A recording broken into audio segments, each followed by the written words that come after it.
This film is going to be polarizing, but that's the point.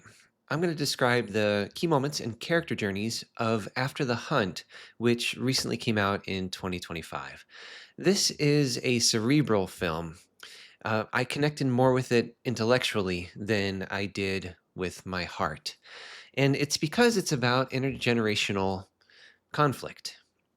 The core themes are basically the generation that's in power, the generation that's leading people in the workplace, worked a certain way and they lived their lives a certain way so that they could rise in the ranks, compared to the generation that's just entering the workplace, who has a very different perspective of what it means to work and what it means to have your personal boundaries violated, for example.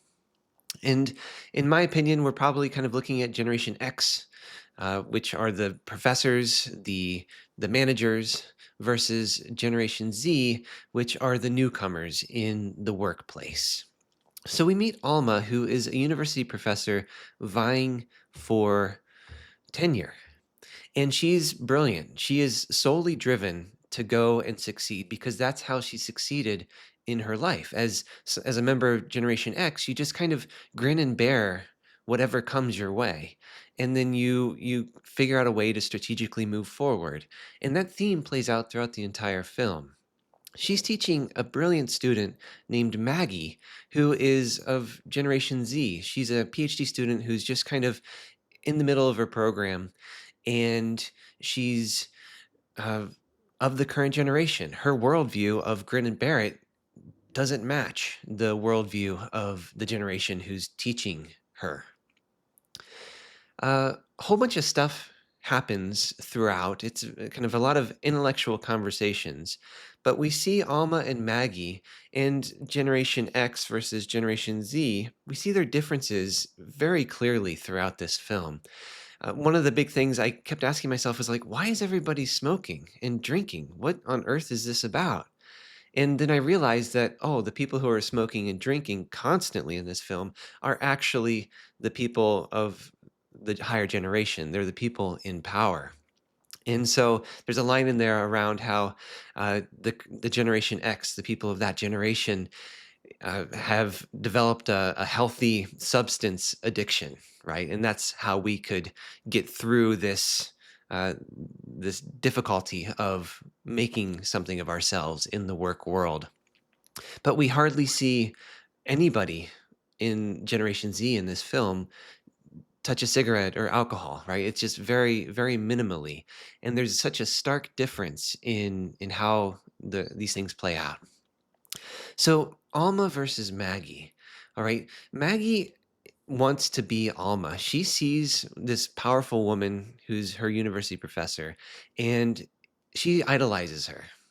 It's very clear throughout the film in how she looks to Alma. There's a moment where we can actually tell that Alma and Maggie are dressing similarly, because Maggie's trying to replicate her.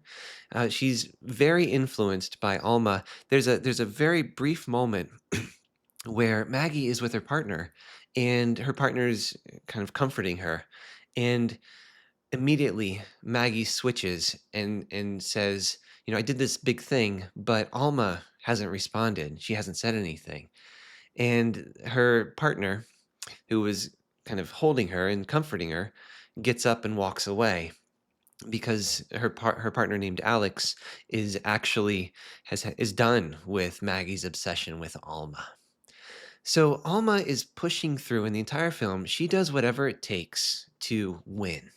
Okay. Her personality, she has a single goal in her life. Right now it's tenure. And she's going to push and do whatever comes her way to succeed at that single goal. Maggie is trying to find herself. And so we see her, she's created a PhD thesis. She attends all these parties. She responds appropriately in the classes. But she doesn't quite know who she is and what she wants to be. Maggie gets into a conflict with one of the other members of Generation X, Hank, and they allude to moment of sexual assault, right? We don't get the details, which is perfectly fine because we don't need the details. What's clear is that Hank, who was kind of Alma's peer, violated a boundary with Maggie. And the fact that Hank violated that boundary, we don't know what happened in the space. They don't directly tell you, but the fact that Hank violated that boundary introduces a power dynamic, which is another theme that plays throughout this film. Everyone agrees that regardless of what happened, Hank shouldn't have been in that situation. Hank, who's a professor, shouldn't be in a situation with a student like that. And so he is the one that's supposed to be responsible for saying, nope, I'm stopping this. But he didn't have that boundary for himself. And therefore, whatever transpired, that shouldn't have happened. And Hank is culpable for whatever transpired that evening after the party. And so I think that that's a really interesting take, and that actually came out of one of Alma's colleagues uh, in one of the bar scenes. And for me, that idea of consent and power dynamics is a really critical component between these intergenerational conflict of this film. Okay, so now we have this. We have Alma and we have Maggie. Okay, Maggie comes to Alma because she wants support for this assault. She's looking to Alma to help her, but Alma doesn't want to. She's very standoffish. For whatever reason, Alma doesn't want to get involved, and we slowly find out throughout the uh, throughout the reveals in this film that there's a good reason why Alma doesn't want to support Maggie. And Maggie keeps going to Alma looking for help, looking for Alma to support her, looking to see who her idol is and if she truly is who she says she is, or who she wants her to be. And we find out there's this moment where Alma and Maggie are in conflict. And this is actually the 5-second moment of change for Maggie. Alma basically berates Maggie in a public forum, and she she leans into her and says everything that's wrong with Maggie, but also not just everything that's wrong with Maggie, but everything that's wrong with Generation Z, from the perspective of Alma, a woman who's in power of a different generation. And it escalates to this point where Maggie's disillusionment, Maggie's idolization of Alma is finally taken away. Maggie realizes that Alma is not the person that she wants to be. She actually slaps Alma in the face because of how horrible Alma is being in that moment. And then we don't see Maggie again until things have drastically changed for her toward the end of the movie. Alma, throughout the entire film, Alma has these singular pursuits, and she knows that she's right. And no matter what anybody does, Alma believes that she's right moving forward.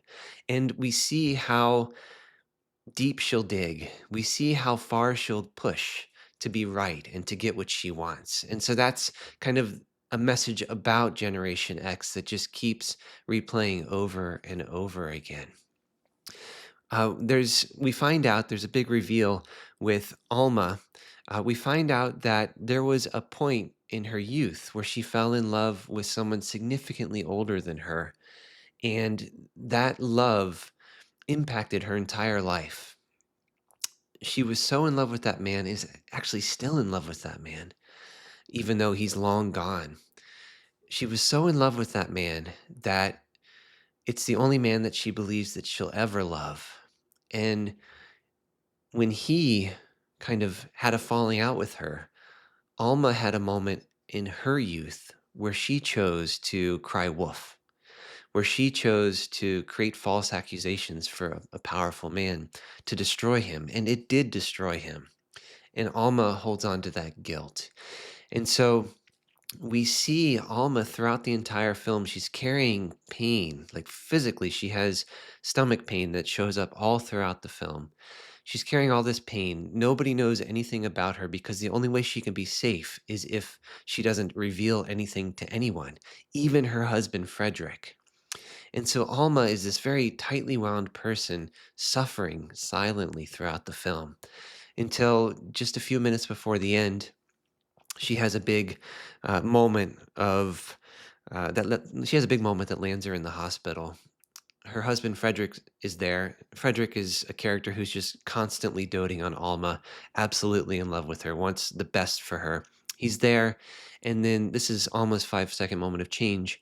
Alma shares that trauma that she had when she was 15. And so this tightly wound person who doesn't share anything with anyone, finally, after her world has come crashing down, she finally gives a nugget to the one man in her life who she knows will always be there for her, Frederick, her husband.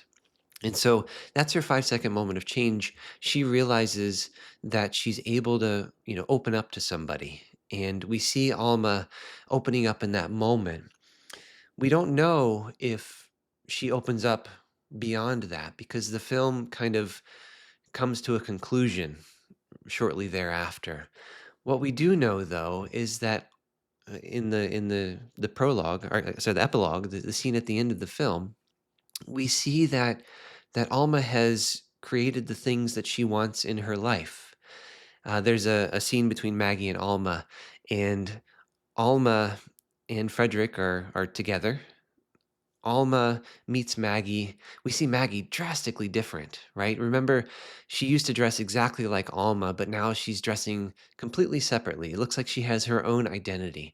It's 5 years later, and Alma is there. Maggie confronts her, and they talk about what transpired. Everybody has moved on from those moments. Everyone has become something else. It looks like Maggie is successful. Alma has actually published a book.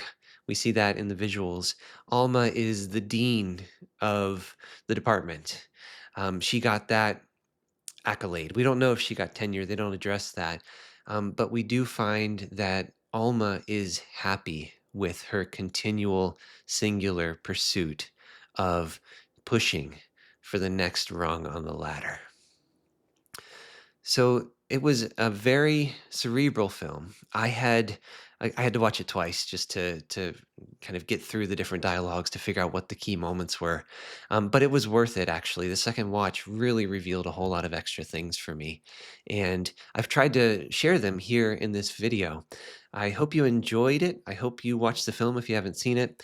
And we will see you next time. Thanks.